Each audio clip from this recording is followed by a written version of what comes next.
बोलिए, कोई प्रशंसा करने लग जाए तो हम अच्छे नहीं हो जाते, कोई बुराई करने लग जाए हम बुरे नहीं हो जाते। ओम स्वस्ति श्री गणेशाय नमः।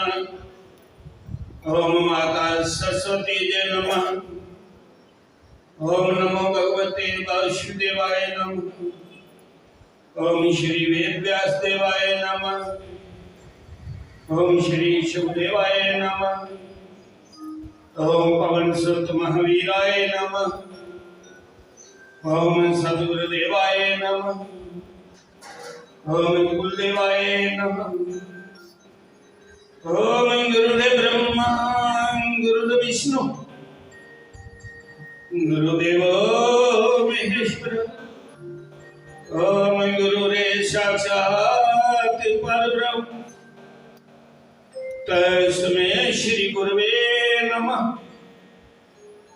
ओम प्रभु जी सद्गुरुदेव जी के चरण कमल और प्रभु जी 1008वां मंडलेश्वर गीता पीठाधीश्वर स्वामी प्रकाशानंद जी महाराज और प्रभु जी महाभगवत के श्रेष्ठ ज्ञाता महात्यागी ब्रह्मदेव श्री चौपाद्वार शास्त्री जी महाराज और प्रभु जी व्यासपीठ पर विराजमान 1008वां मंडलेश्वर बाल ब्रह्मचारी परम पूज्य बाद श्री अक्षरानंद जी महाराज और परम पूज्य महामंडलेश्वर श्री अवधेश्वरानंद जी महाराज और परम पूज्य स्वामी प्रकाशानंद के परम शिष्य श्री बिंदु जी महाराज और इस मंदिर के पुजारी श्री शिव जी संगीत वृंद और मेरे समक्ष बैठे हुए ब्रह्म विद्या के श्रोता, आपके हृदय में बैठे हुए परम पिता परमात्मा और अपने सदगुरु के चरणों में कोटि कोटि नमन कर। बोलो श्री राम जय राम जय जय राम। श्री राम जय राम जय जय राम। बोलो श्री राम जय राम जय जय राम। श्री राम जय राम जय जय राम। बोलो श्री राम जय राम जय जय राम। श्री राम जय राम जय जय राम। वाणी संगाई की है। धर्म प्रेमी बंधु, जिन्हें जिन्हें परमात्मा ने बुद्धि दी अनुभव है, इन्हें इन्हीं का गाली कथा का उनकी सत्संग सारे का परमात्मा ही के दुपहर ने उससे दुपहर दी के कथा सत्संग। पर मेरा अनुभव ये है, कोई ज्ञान की जानी है ते जे मने नहीं ते परमात्मा ने बुला ज्ञान ते मैं स्वामी जी महाराज को सुनी ला ब्रह्म ज्ञान कोल भी बड़े मजे लगे और उस ज्ञान की कंठस्थ घड़ियां भी अगे भी सुनाई ते जे भी कर्म नहीं चंगे करे तो ब्राह्मण नहीं करेगा ते वो ज्ञान परमात्मा के नाम लाल मैं जानी दे लिया कि ब्रह्म के है, लेकिन मैं कर्म नहीं चंगे नहीं दिए अंदर परमात्मा की बसाया नहीं जानिया नहीं ये है तो मेरा अंदर है। फिर वो प्रकाश किया होगा जला प्रकाश होया तो नेरा रह ही नहीं सकता तो जे नेरा तो प्रकाश आ ही नहीं सकता। दोनों का बैर है ना जिया पानिया जे नेरा है तो उठा प्रकाश नहीं होता, जला प्रकाश हो या लो या तो उठा नेरा नहीं होता। कोई राजा हाँ मैं आज सत्संग नहीं करना, मैं मुक्सद ये गल कर रहा कि आजकल मेरे जे भी जेडे कख नहीं जानते जगह दो माता पढ़े बड़े बड़े उच्चे ज्ञान दी गल्लां करते, कर्म नहीं करते, ज्ञान किस सुनाते हैं। ज्ञान मैं पढ़ सकता की तो सुनेगा होगा पढ़ेगा होगा लेकिन कर्म नहीं। काम क्रोध मोह लोभ अहंकार त्याग बिल्कुल नहीं कटेगा। अगे का सारा अंदर बोला परमात्मा ने कुछ रोना, परमात्मा ने कुछ ज्ञान देना दे अपना सारी जे तरीका नहीं मिटी दी तो तुम्हारी जिंदगी मिटी जानी है। कोई राजा हा ओदे वजीर को खोई आ जय श्री राम हे राम ते राजे ने आख्या तेरा राम कुत्थे रौंदा होए काम के करदा ते कियां मिलदा। वजीर की जवाब नहीं आया उन्हें सत्संग ना सुना घर गया आखने लगा महाराज कल दसो राती रोटी नहीं खलोया परेशान हो जेडे चंगे दी पुत्र होते मां बाप परेशान हुआ तो पूछते ने क्या गल है माता की दुखी माता पिता की पूछती जागत लगा पूछना पिता की नहीं रोटी खा छोटा जाग वो आख लगा बच्चू तेरे पास की गल नहीं राजे ने भी आख्या तेरा राम कुत्थे रौंदा ते कियां लभदा है ते काम के करदा ते मैं क्या जवाब दे हाँ कहूं तो है नहीं हाँ कहूं तो है नहीं ना भी कहीं ना जाए हाँ ना के बीच में आपे रहस्य जे कोई आख्या रब नहीं है तो गल इतनी नहीं बनाउंदी ते जे कोई आख्या है तो कोई आख्या दस ते दसी सकदा नहीं वो आखने लगे पिता मैं इस गल का जवाब दे जाके बोलिया नहीं नहीं चले दरबार में नहीं जवाब दे उन्हें कहा बच्चू तू क्या जवाब देता उन्हें कहा मैं सत्संग सुने दा है मैं जवाब दे पर उठा जाइए दे मैं सुनाना वजीर नहीं है छोटा है जाकर दरबार में भेज राजे ने कहा वजीर मेरी गल का जवाब दे कल पूछा तू बड़ा राम राम आखना राम कुत्थे रौंदा क्या काम करता है कियां मिलता उन्हें आख्या जी निका जिहा सवाल है तो मैं के जवाब देना मेरा जागत नहीं होता। राजे ने जागता है बुलाया कोल सिंहासन पर बैठाई लिया लागा बैठाई आखिर लगा बच्चों तू सुना परमात्मा कुत्थे रौंदा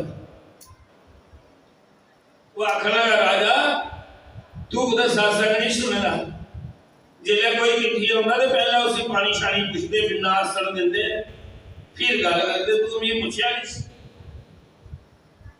राजे ने आख्या गल तो ठीक है आसन देता बच्चू तू क्या खाना है क्या पी आखिर लगा मैं दूध पी राजे ने गिलास एक दूध मंगाया ले पी ते जागत बुद्धा जी देखा तो थला छोरी राजा आखिर लगा पी वो फिर दिखा तो फिर थला छोरी राजे ने आख्या कुछ पीला उन्हें कहा हाँ पीला के पीला उन्हें कहा त्रिबड़े त्रिबड़े भी क्यों लंबा रहा मैं दूध पीना क्यों बाहर कटी वो आखने लगा राजा वो पागली तू क्यों किया बाहर कटी है दाखला किया निकलना आख लगा दूध ही तत्ता करिए फिर ठंडा करना फिर चकेर ला फिर क्या करना फिर दही जमीन दा फिर मदानी मारो ते मक्खन बनता ते मक्खन काढ़िए तो फिर क्यों बनता क्यों तो दूध बेचा है आखिर लगा अच्छा आखिर लगा राजा तू गुरु बनिए मेरी सवाल पूछा रहा है चेला बनिए जे मेरे वाला ज्ञान लाना है तो मैं खाल बैठे ना तू सिंहासन को बैठे ना गुरु खाल होता राजा फटाफट खाला उतरी है तो सिंहासन आखिर लगा बनिए गल आखिर लगा तेरी गल्ले का जवाब दे दिया गल उन्हें क्या क्या जवाब देता उन्हें क्या तू पूछया भाई भगवान कुत्थे रौंदा काम के करदा ते कियां लभदा त्रै प्रश्न ने दे उन्हें क्या देख मेरे पहले प्रश्न का उत्तर है कि जियां दुधा च क्या रौंदा इयां बंदे च भगवान फिर लभदा कियां उन्हें दस्या जियां काढ़िए दुध ते जमाना ते फिर दही जमदा ते फिर मदानी मारो तो मक्खन बनता फिर बंदे ने कोई गुरु बनाना फिर गुरु ने जी दीक्षा देनी उसी नाम शब्द देना वो मदानी बनाई उसे रिड़कना दिन रात उसका चिंतन करना दिन रात उसका चिंतन करना उन्हें कहा फिर ओदा इन्ना चंदन करना उसी मदानी मारिए उसी देगी ओदे बच्चा मक्खन निकलना फिर मक्खन काले दे फिर क्यों बनिया फिर क्यों दुधा का बाहर निकलिए आखिर काम नहीं करता आखिर कमा नहीं है जब पता लगता राजे का हुक्म चलता है जेड़ा राजा गद्दी पर बैठा हुआ है इसलिए गद्दी पर नहीं है मेरा हुक्म चलना है हुणे गिरफ्तार कराई है कोई जेला च सुटी होना राजा करिया गल तो सही है हुक्म उथों चलता है सिंहासन पर इस सिंहासन में कुर्सी पर भी बैठेगा इसलिए आर्डर मेरा चलना है उन्हें सिपाही आया राजे बंदी करी लो राजी कर लिया गल तो वाजबी जो सिंहासन पर बह जा राज ओदा होंदा राजा परमात्मा इयां रौंदा जियां दुधा च घ्यो रौंदा ते काम जेड़े करदा इये करदा ही कोई थल्ले ते कोई ऊपर मिलिया गल दा जवाब नहीं उस वेले राजा नगर की समझी सारी गल परमात्मा जिसी खल्ला नहीं ऊपर बढ़ाई उड़ा ऊपर वाले गल करे ओदे हाथ है ते रौंदा बंदे विच है ते मिलदा गुरु बनाइए नाम का चिंतन करिए फिर ओदा कोई सिमरन करे फिर परमात्मा मिलता ते कर्म चंगे करे कर्म कोई बुरे करे ज्ञान की सारा जानता हो मन में जो द्वेष है मन में जड़ा अंदर है वो अंदर बाहर नहीं हुआ जड़ा बाहर है वो अंदर करनी करनी बराबर नहीं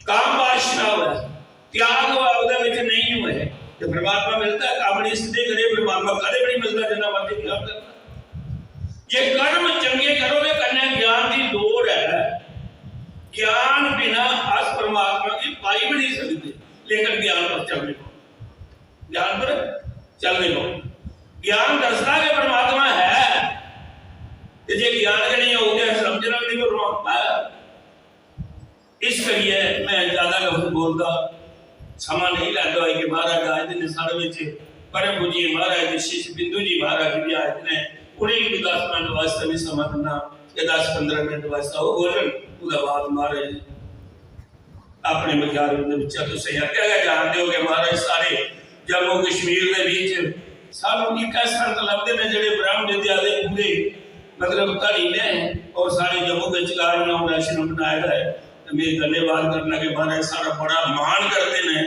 कि एक फोन का ऊपर आ जाते निधि मंडलेश्वरी की महिमा बड़ी परंपरा है सारा कोई दिली प्रेम है जिया घर में कोई जियो नहीं कोई भी जा मान बटाओ तो उसी जाओ इस करिए घर दे जीने अगर सारे बिना संपर्क है ये अंदर ही प्रेम है मैं महाराज का प्रार्थना करना कि 10 मिनट बाद बिंदु जी महाराज बोलने के बाद महाराज बोलने को ओम गुरुर्ब्रह्मा गुरुर्विष्णु गुरुर्देवो महेश्वर गुरुर्साक्षात् परब्रह्म तस्मै श्री गुरुवे नमः अखण्डमण्डलाकारं व्याप्तं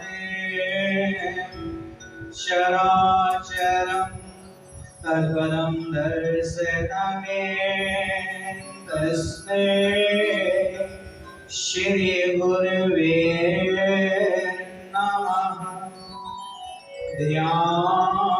ध्यानमूलं गुरोर्मूर्ति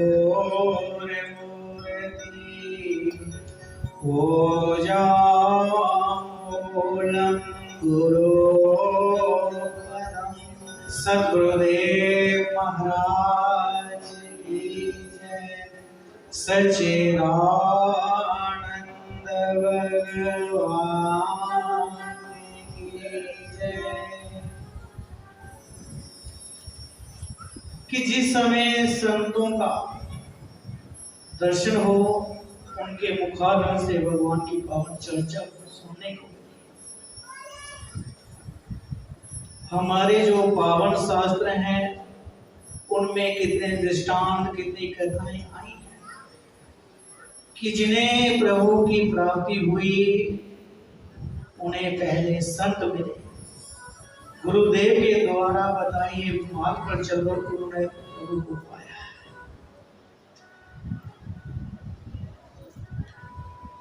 ऐसे अनेकों दृष्टांत हैं। ध्रुव जी महाराज घर से उन्हें ये नहीं मालूम था किस मंत्र का जाप करना है, कैसे मंत्र जपना है। मार्ग में संत मिले, उन्होंने तो पहले उसका दृढ़ निश्चय देखा कि इसका निश्चय कैसे है। उसे पूछते हैं कि कहाँ जा रहा है। तो कहता है महाराज प्रभु के दर्शन करने के लिए, वन में भक्ति करने के लिए जा रहा हूँ। संत कहते हैं कि ऋषि मुनि सारा जीवन लगा देते हैं भगवान की भक्ति में, उन्हें भगवान के दर्शन नहीं होते। अभी तू बालक है, तेरी खेलने कूदने की उम्र है, घर जा, तेरे पिता को मैं समझाऊंगा। लेकिन ध्रुव ने कहा कि महाराज जब तक मैं भगवान के दर्शन नहीं कर लूंगा घर वापस नहीं लौटूंगा। निश्चय देखा, प्रभु का पावन नाम दिया, कहा इस नाम का सिमरन करना। सिमरन मार्ग सहज का सतगुरु दिए बताए, श्वास श्वास सिमरता जाए, एक दिन मिल से इसलिए सभी जो है नाम ले लेते हैं, गुरु बना लेते हैं। बहुत से ऐसे लोग होते हैं जो सिमरन नहीं करते, नाम जपते नहीं है, वो नाम लेने का कोई लाभ नहीं है, गुरु बनाने का कोई लाभ नहीं है। अगर आपने उनके दिए हुए नाम का सिमरन नहीं किया, उनकी आज्ञा का पालन नहीं किया, तो नाम लेने का क्या लाभ। अभी महाराज जी बहुत ही अच्छा प्रसंग आपको सुना रहे, उसी से मिलता जुलता मैं 2 मिनट का दृष्टांत आपको सुनाऊंगा। एक कोई मूर्ख व्यक्ति चला गया किसी संत के पास, उनसे पूछता है कि महाराज आपने कभी भगवान के दर्शन किए। संत कहते हैं कि मैंने अनेकों बार भगवान के दर्शन किए। तो वो कहता है कि महाराज अगर आपने भगवान के दर्शन किए हैं तो मुझे भी करवाओ। संत ने क्या किया, उसके मुख पर एक चांटा जड़ दिया। पहले वो बहुत खुश था, जैसे मुख पर चांटा पड़ा क्रोध से मुख उसका लाल हो गया। संत पूछते हैं अरे भाई क्या बात है, तो इतने गुस्से में। कहता महाराज आपने थप्पड़ मारा है तो पीड़ा हो रही है, दर्द हो रही है।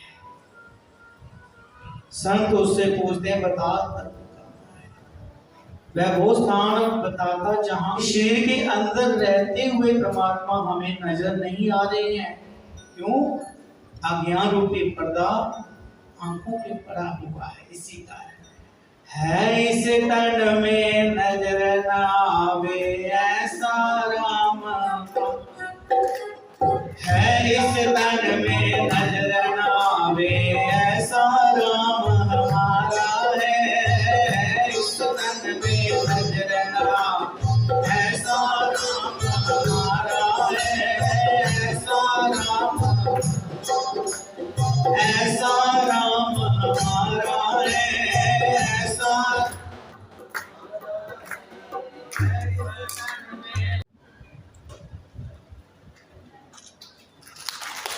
का तो ध्यान रखिएगा।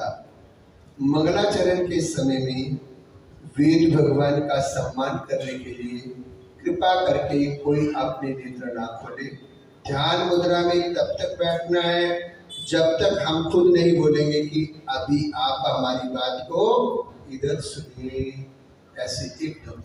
और फिर करना क्या है, बैठ करके परम पिता परमात्मा सदगुरु भगवान से प्रार्थना करनी है, अंदर अंदर ऐसे आंखें बंद करके कि व्यासपीठ से जो भी आशीर्वाद हमको प्राप्त हो, हे प्रभु हम पर अनुकंपा करना, पहले तो वो हमारी समझ में आ जाए, फिर घर जाकर के हम उसका चिंतन करें ताकि वो आशीर्वाद हमारे जीवन में अमल में आ जाए। ये प्रार्थना सभी ने करनी है। तो आइए हम ओम के उच्चारण के साथ आरंभ करते हैं।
नित्यं ध्यायन्ति योगिनः कामदं मोक्षदं चैव ओंकाराय नमो नमः। ओम इत्येतदक्षरमिदं सर्वं तस्योपव्याख्यानं भूतं भवत् भविष्यति सर्व ओंकार एव चिच्चानित्यकालातीतं तदप्योंकार एव सर्वे वेदाय पद्मामनन्ति तपांसि सर्वाणि च यद्वदन्ति यत् इच्छन्तो ब्रह्मचर्यं चरन्ति तत्ते पदं संग्रहेण ब्रवीमि। ओम प्रातः स्मरामि हृदि संसुधात्मतत्त्वं सच्चित्सुखं परमहंसगतिं तुरीयं जज्जाग्रत् स्वपन् सुषुप्तमुवेति नित्यं तद ब्रह्मा निष्कल्मषं न च भूतसंगः। सदाशिवः समारम्भान् शंकराचार्यं च मध्यमान् अस्मदाचार्यपर्यन्तां वन्दे गुरो परम्परां। वन्दे बोधमयं नित्यं गुरुं शङ्कररूपिणां यमाश्रितो हि वक्रोऽपि चन्द्रः सर्वत्र वन्द्यते। महेशानः परो देवो महिम्नो न परा स्तुतिः अघोरा न परो मन्त्रो नास्ति तत्त्वं गुरो परम्। ॐ भद्रं नो अपि वातय मनः। ॐ शान्ति शान्ति शान्ति।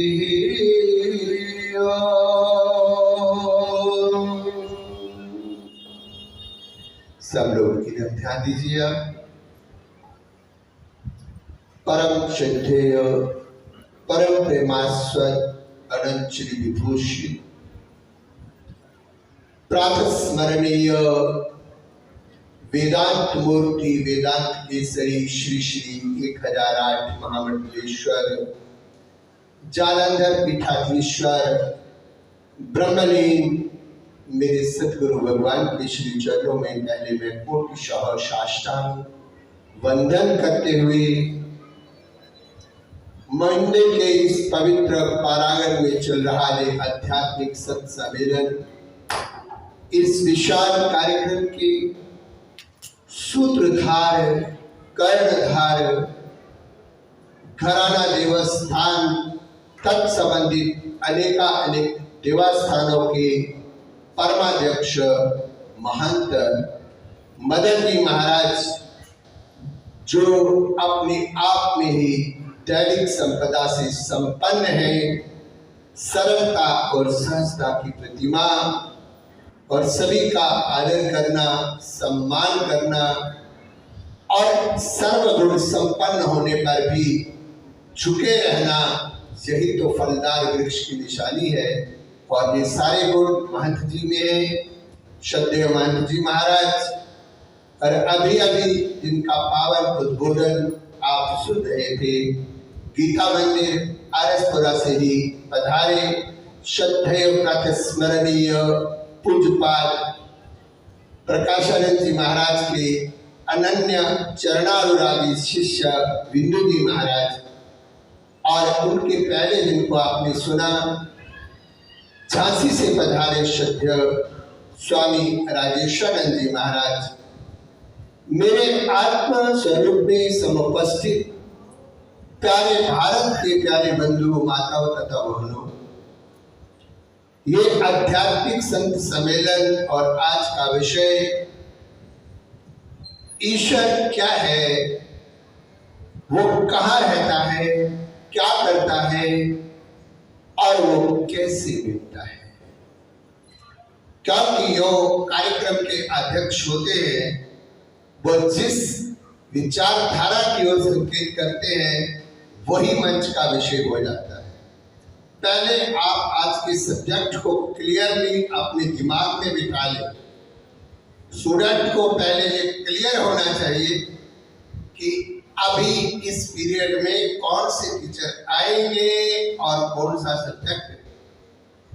म्यूजिक की क्लास अलग होती है, स्पोर्ट्स की क्लास अलग होती है, मैथ की क्लास अलग होती है, साइंस की क्लास अलग होती है। आज जिस आध्यात्मिक कक्षा में इस सम्मेलन के माध्यम से हम बैठे हैं, आज का विषय है ईश्वर क्या है या ईश्वर कौन है, वो कहाँ रहता है,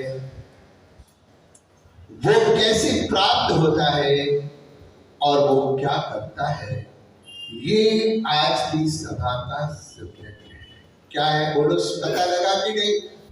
आप सब अध्यात्म विद्या के विद्यार्थी हैं, क्या है, और मैं भी आपके बीच में एक विद्यार्थी हूं।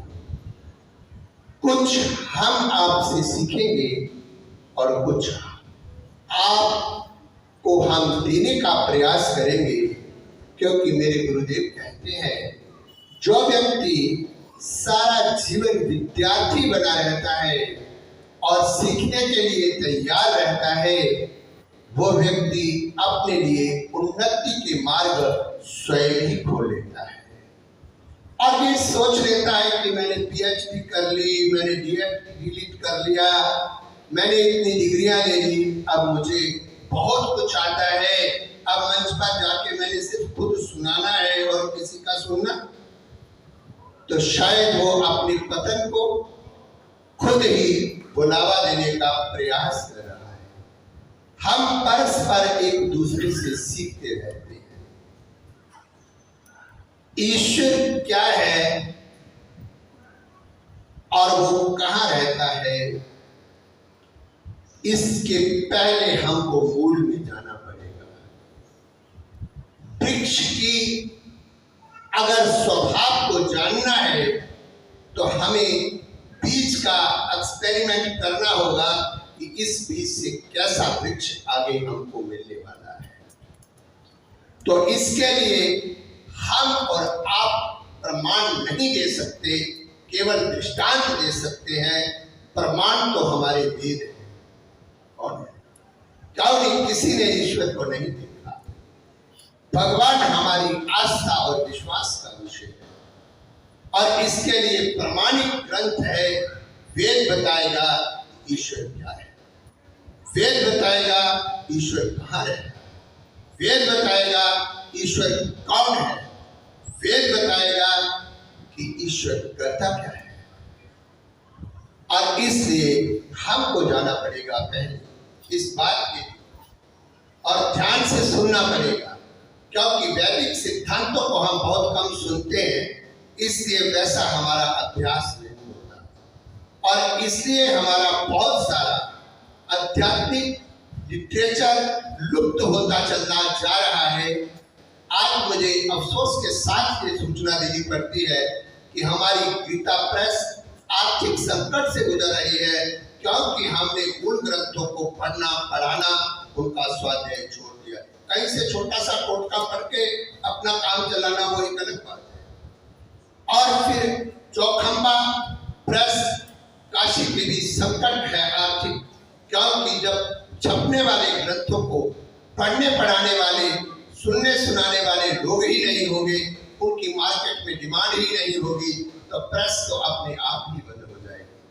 और इसके बंद होने का अभी बंद हुई नहीं है, आर्थिक संकट से गुजर रही है, हम लोग डीलिंग करते रहते हैं, हम विचार कर रहे हैं पुनः उस गौरव को हमारी गीता प्रेस कैसे जाए, चौखंबा पब्लिकेशन कैसे जाए, इन ग्रंथों का मूल जो हमारे धर्म के आधार है, उन ग्रंथों को आम जनमानस तक कैसा पहुंचा जाए।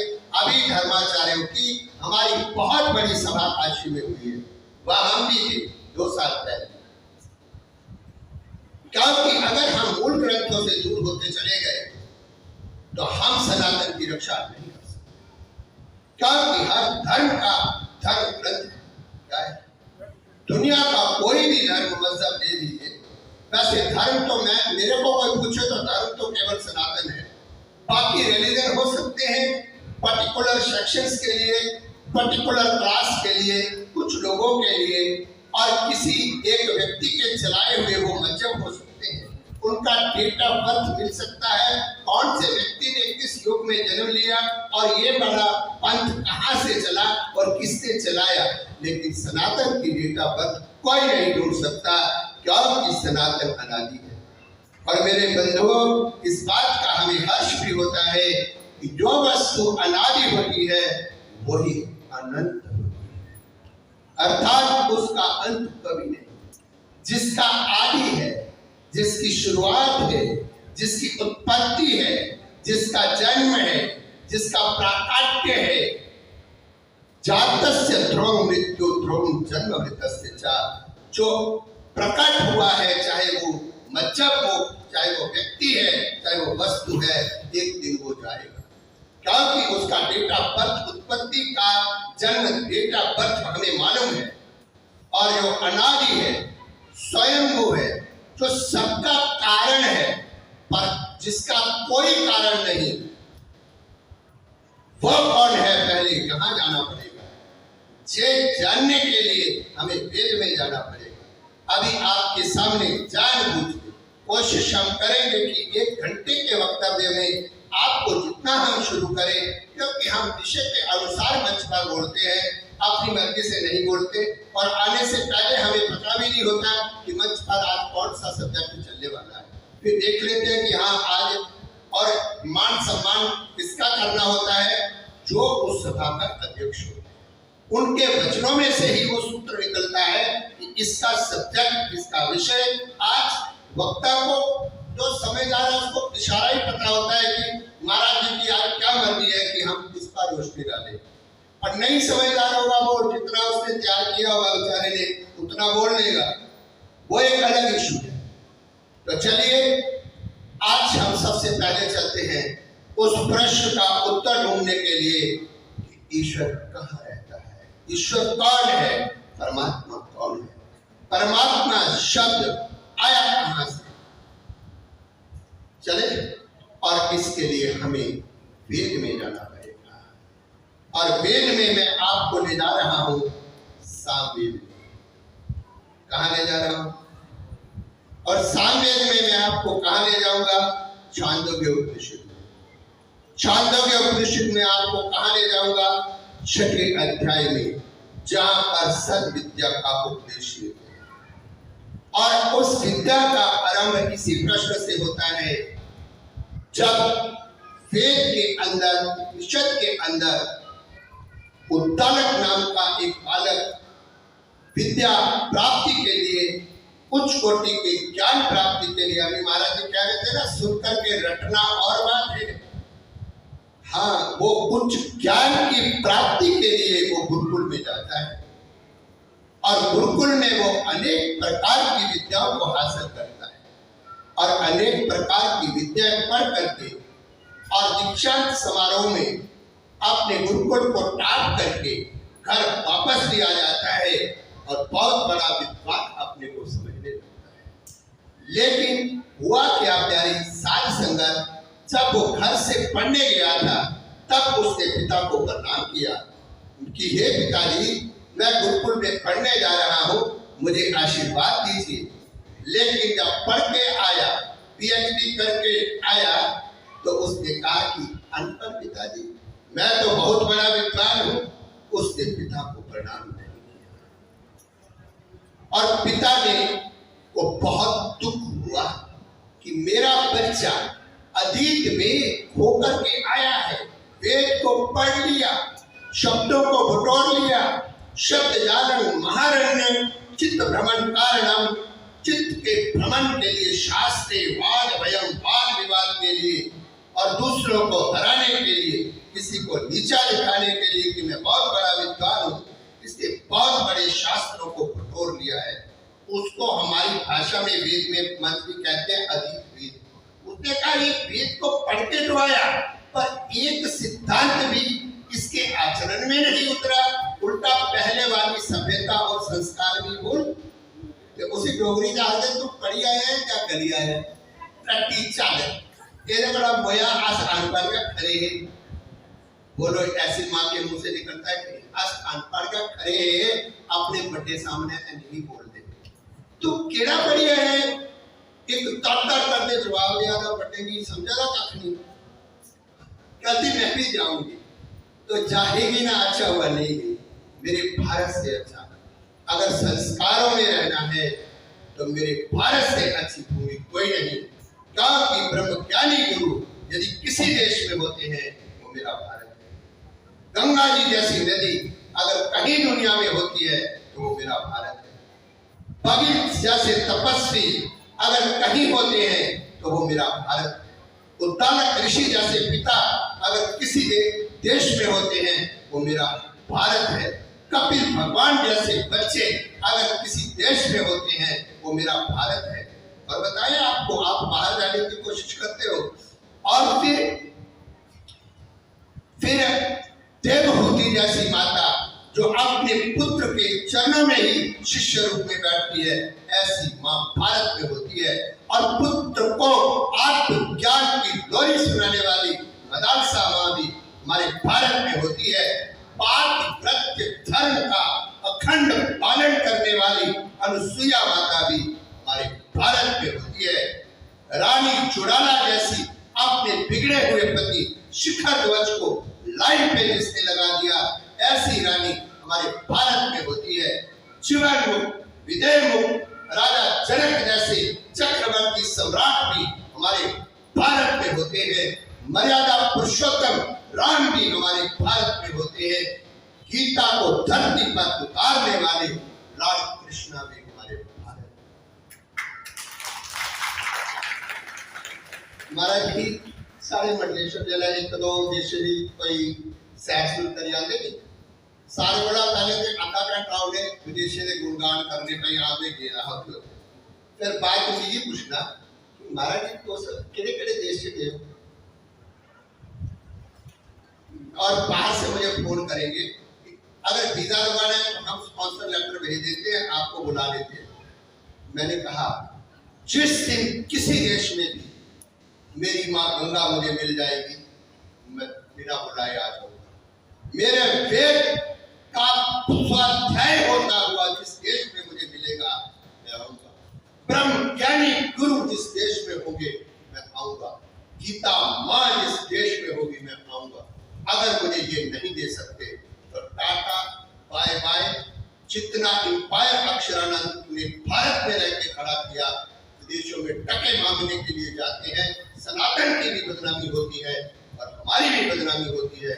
हम दुनिया को देने वाले हैं, हम भिखारी नहीं है कि हम वहां कुछ कमाई करके 2-4 डॉलर और मिल जाएंगे तो बड़ा हमारा कोई रुतबा बढ़ जाएगा, हमारा रुतबा बढ़ेगा।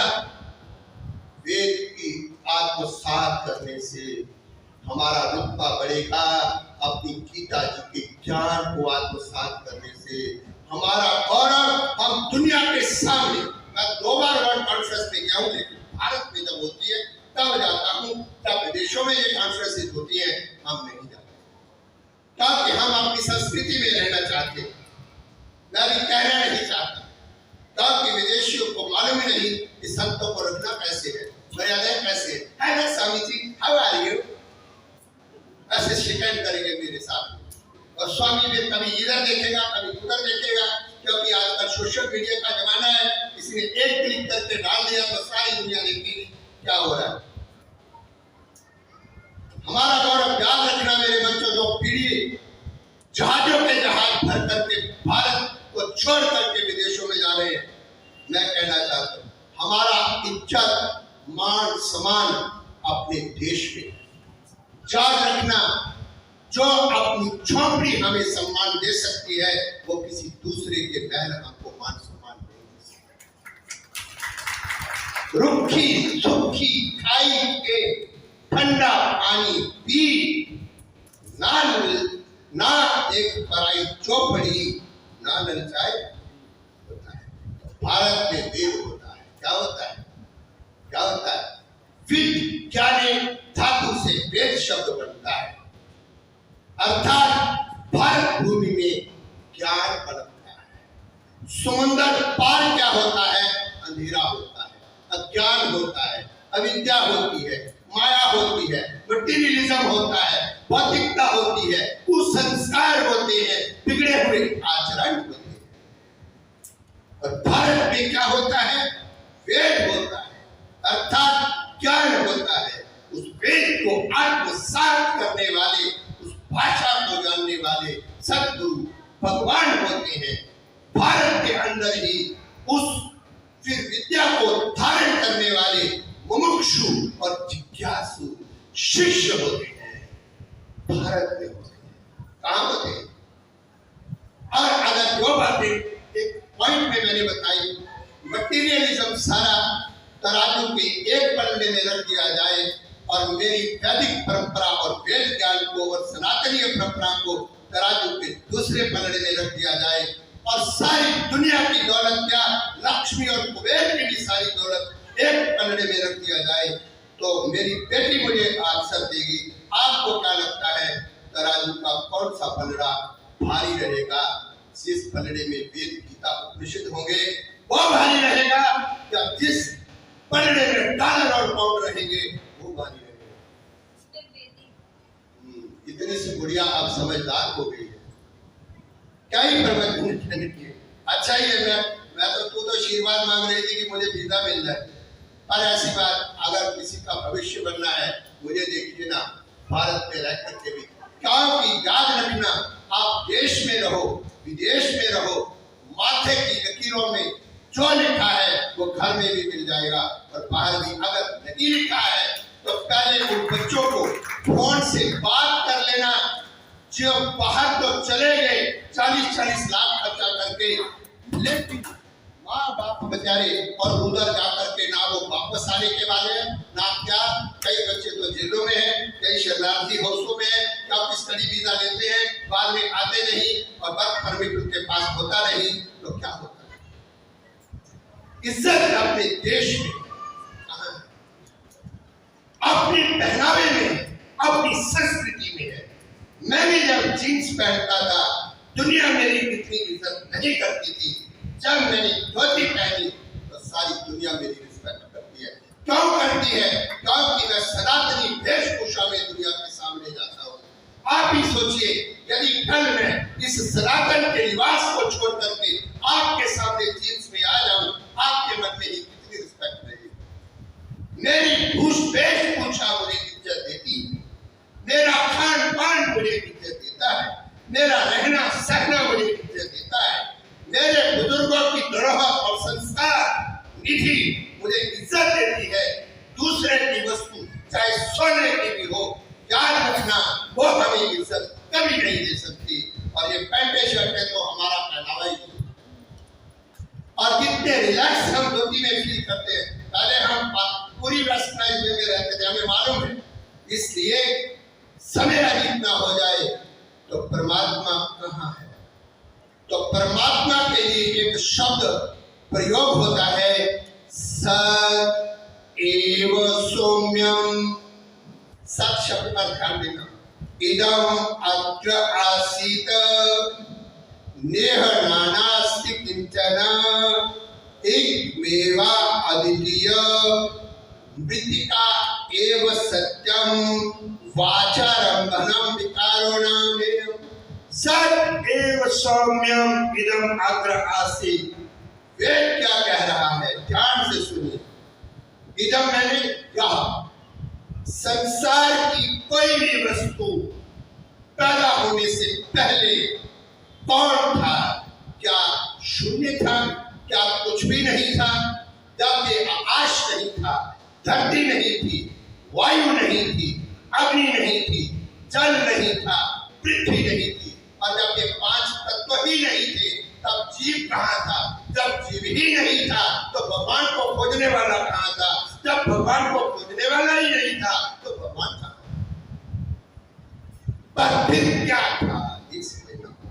कौन था? उन्होंने बोला सत एव सौम्यम इदम अग्र आसीत, जिसके लिए बोला पूर्णम अदः अदः पूर्णम इदम पूर्णम। इदम मैंने संसार के होने पर भी वही पूर्ण है जो संसार से पहले पूर्ण। एक ब्रह्म सत्ता पहले, बोलो समझ आई? एक परमात्मी सत्ता सबसे पहले, बोलो समझ आई?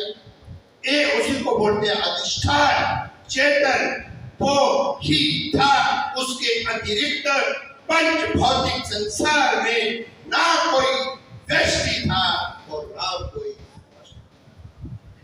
दो तरह की रचना है, एक समष्टि रचना है और एक व्यष्टि रचना है। व्यष्टि रचना के अंदर हम लोग हैं, जिसको आप जीव कहते हो, उसी को वेदांत चिदाभास कहते हैं। और समष्टि रचना के अंदर कौन है?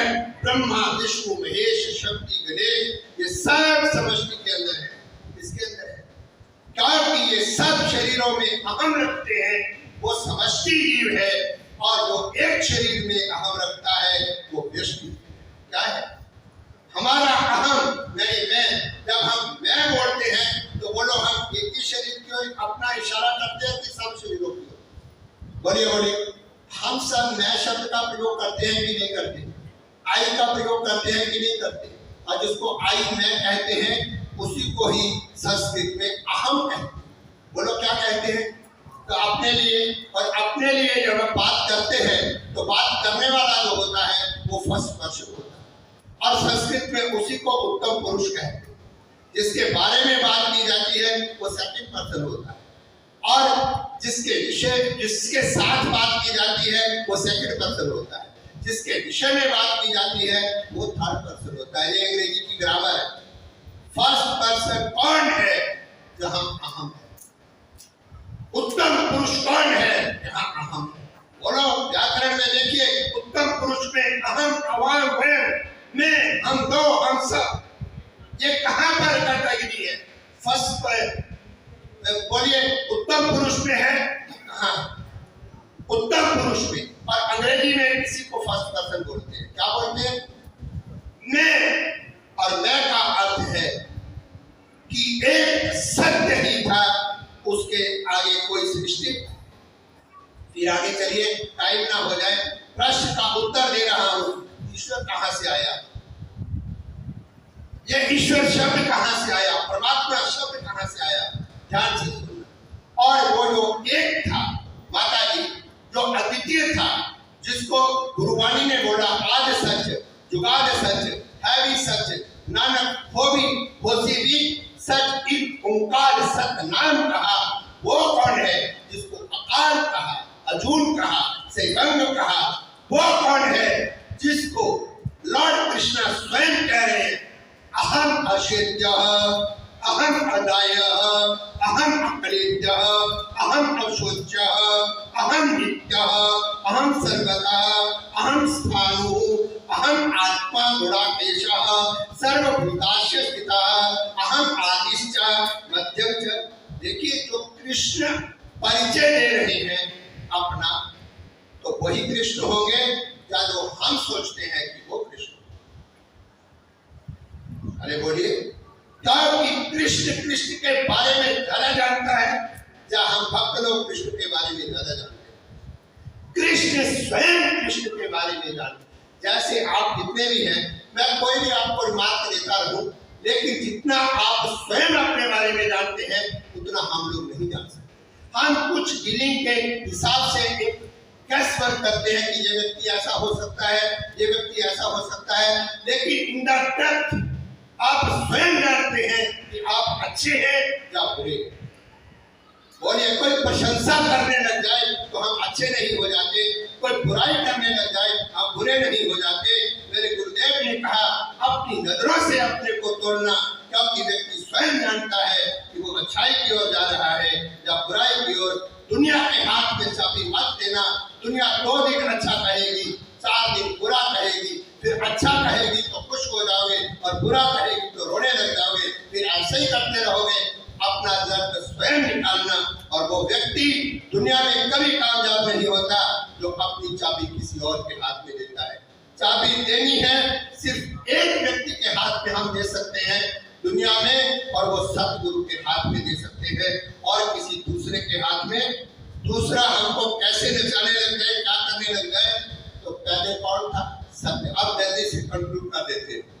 फिर उस एक अद्वितीय सत्ता में, तब देखिए, जब वहां बात है वही सत्य है, वही शाश्वत है, वही आत्मा है, उसी के लिए अर्जुन को सांख्य योग सुना रहे हैं। और लॉर्ड कृष्ण अगर रथ जलाने वाला ही सब कुछ है तो फिर इतना उपदेश देने की जरूरत ही क्या है? अर्जुन ने तो परमात्मा को देख भी लिया है और पा भी लिया है, लेकिन उसके बाद भी उसको समझाना शेष है कि नहीं? देख लिया, पा लिया, लेकिन अभी तक उसने नहीं समझा कि यही भगवान है या भगवान का कुछ और भी हो। इसलिए उसको समझाने की, और अगर समझ गया होता तो समझाने की।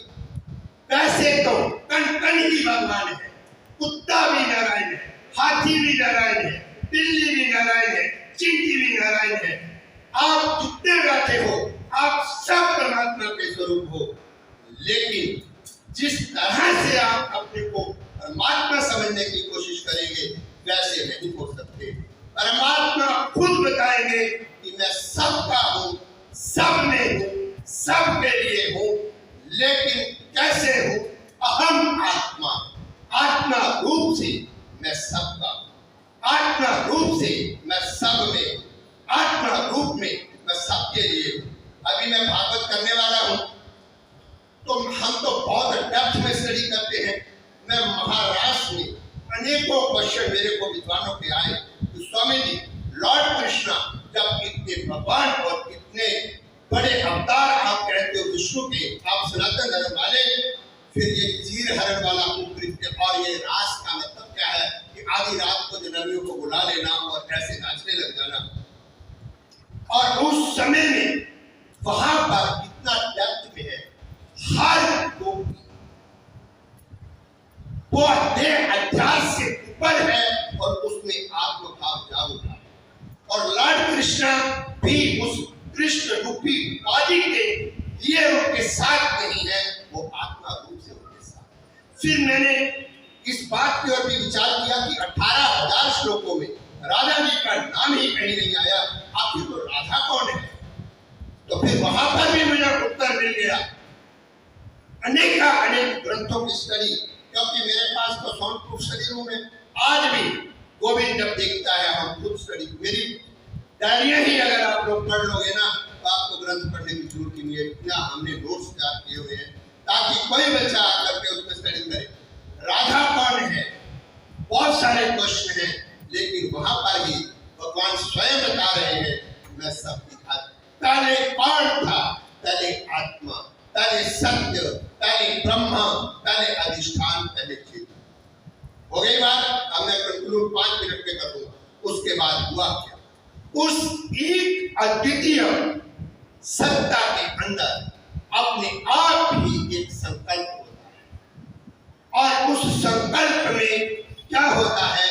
एको हम बहुश्याम प्रजा जेयो, मैं एक हूं, मैं बहुत हो जाऊं। और बहुत होने के लिए निर्गुण निराकार वो अधिष्ठान चेतन अकेला बहुत नहीं हो सकता। उसको अपनी आह्लादनी शक्ति माया की जरूरत है, जिसमें तीनों गुण विद्यमान है। और ऐसा संकल्प करते ही माया उसके सामने कौन था? कौन था? जब तक नहीं संकल्प किया, ना कोई जगत था, ना कोई पंचभूत थे, ना कोई समष्टि था, ना कोई व्यष्टि था। और जैसे ही संकल्प किया तो माया सामने थी। ब्रह्म का संबंध किससे हुआ? माया से हुआ। किससे हुआ? और सबसे पहले ब्रह्म और माया के संबंध से समष्टि ईश्वर सामने था। ईश्वर ये है, ईश्वर भगवान सामने था, जिसमें असीम वैराग्य था, असीम ज्ञान था, असीम सौंदर्य था, असीम सामर्थ्य था, असीम श्री थी।